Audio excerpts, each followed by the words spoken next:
नमस्कार मंडळी. तर आज आपण बनवणार आहोत खव्याचे गुलाबजाम. खव्याचे गुलाबजाम बनवण्यासाठी मी इथे सगळ्यात आधी अर्धा किलो खवा घेतलेला आहे. तर आपण आता फोडून घेऊया. अर्धा किलो खवा घेतलेला आहे, त्याच्यात पावशर मैदा टाकायचा आहे.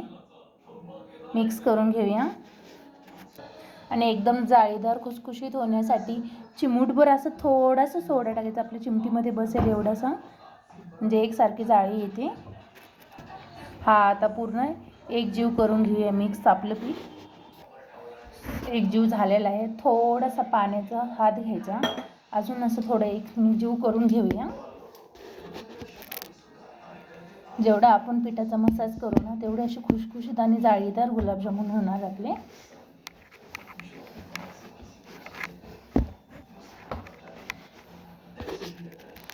अशा प्रकारे आता इथं आपला पूर्ण मसाज करून झालेला आहे. खवा आणि मैदा एकजीव करून ठेवलेला आहे. आता आपण पाकाची तयारी करून घेऊया. आता इथे आपण अर्धा किलो खव्यासाठी पाऊण किलो साखर घेतलेली आहे. पाऊण किलो साखर घेतलेली आहे. तर आपण आता इथे 1.5 लिटर पाणी टाकून घेऊया. पाकाच्या अंदाजे, म्हणजे पाणी आटूनही पाक आपला पूर्ण तयार आहे. लक्ष्मी गुलाबजामुन असे लुसलुशीत रसाळ झाले पाहिजे, ते एकदम पाक पूर्ण मध्ये गेला पाहिजे. आता इथे आपण पाक बनायला ठेवूया. साखर पूर्ण विरघळेपर्यंत असं हलवत राहायचं सारखं, नाहीतर साखर सारखी चिटकून बसते.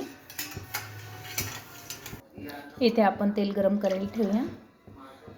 गुलाबजामुनला जास्त तेल लागत नाही, कमीच लागतं. तर आपलं तेल गरम होईपर्यंत आपण गुलाबजामुन बनवून घेऊ इकडे. आता आपण इथे छोटे छोटे बॉल्स बनवून घेऊ. एकसारखे झाले पाहिजेत पूर्ण. पाहू शकता अशा प्रकारे छोटे छोटेच बॉल करून घ्यायचे. जास्त मोठे पण केल्यावरती फ्राय केल्यानंतर अजून मोठे होतात. अशा प्रकारे आपण छोटे छोटे बॉल्स बनवून घेऊया.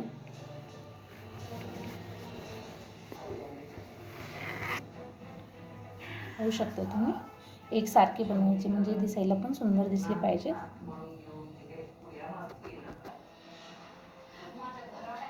एकसारखे पूर्ण बॉल्स झालेले आहेत. इथे आपली पाहू शकता. इथे आपली साखर विरघळलेली आहे. आता 15 ते 20 मिनटं लागतात. 20 गॅसवरती हाय गॅस ठेवायचा. आता हलवायची गरज नाही आहे ना, असंच ठेवून देऊ आपण. चांगलं चिकट एक तारी पाक होईपर्यंत पाक करूया. तोपर्यंत आपले अशा प्रकारे इथं आपले सगळे गुलाबजामुन रेडी झालेले आहेत. आता तळून घेऊया. तेलात सोडून एकदम बारीक गॅसवरती तळायचं, मंद आचेवरती. एकसारखा कलर झाला पाहिजे पूर्ण. तळले ना आपोआप तरंगतात वरती. तुम्ही पाहू शकता एकदम बारीक मंद आचेवरती चालू आहे आपला गॅस. एकसारखे तळले जातात, आपोआप यांचा कलर खूप छान असा कलर येतो. एकसारखा कलर आला पाहिजे. पाहूया आपण तळलेले एकदम छान तळलेले आहेत. मी बोलली ना, तळले ना आपोआप वरती येतात, तसेच एकदम वरती आलेले आहेत. 5 ते 10 मिनटं, 5-7 मिनटं बारीक गॅसवरती तळू द्यायचे. मधून आपण पाकाला पण लक्ष देऊया. काहीच झालेलं नाही आहे ना. 15 ते 20 मिनिट लागतील यासाठी. पूर्ण इथे एकसारखा कलर झालेला. आता आपण हा काढून घेऊया बाहेर. पाहू शकता किती छान असे एकसारखी जाळीदार आणि छान असा कलर आलेला आहे. करून आता आपण सगळे फ्राय करून घेऊया. आता अजूनही थोडे थोडे करून सगळे फ्राय करून घ्यायचे, जास्त टाकायचे नाही तर.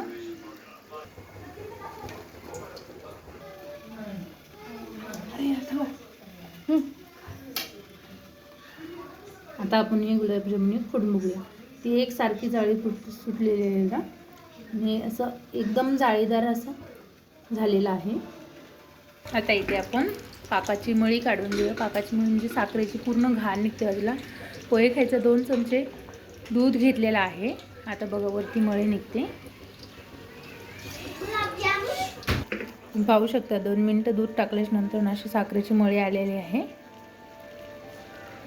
काय साखरेत आपल्याला दिसत नाही, पण ती घाण असते. तिच्या चहाची चाळणी असते ना, त्याच्या साह्याने काढून घेऊया.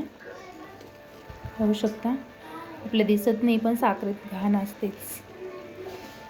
ही आता थोडी थोडी करून अशी काढून घेऊया.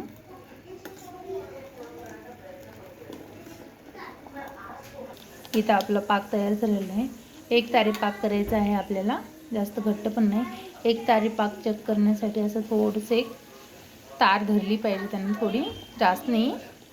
नाही तर आपल्याला गुलाबजामचा पाक रेडी झालेला आहे, होऊ शकता तुम्ही. आता आपण गॅस बंद करून घेऊया. इथं आपला पाक कोमट झालेला आहे. 20 ते 25 मिनटं हा पाक मी कोमट ठेवलेला आहे.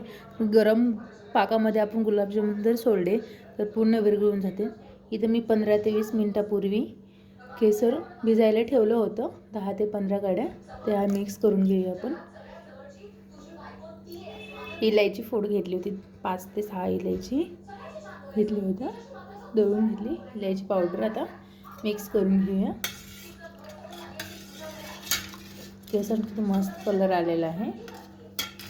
आता आपण एक एक करून हे गुलाबजामुन ह्याच्यामध्ये मिक्स करून घेऊया पाकात.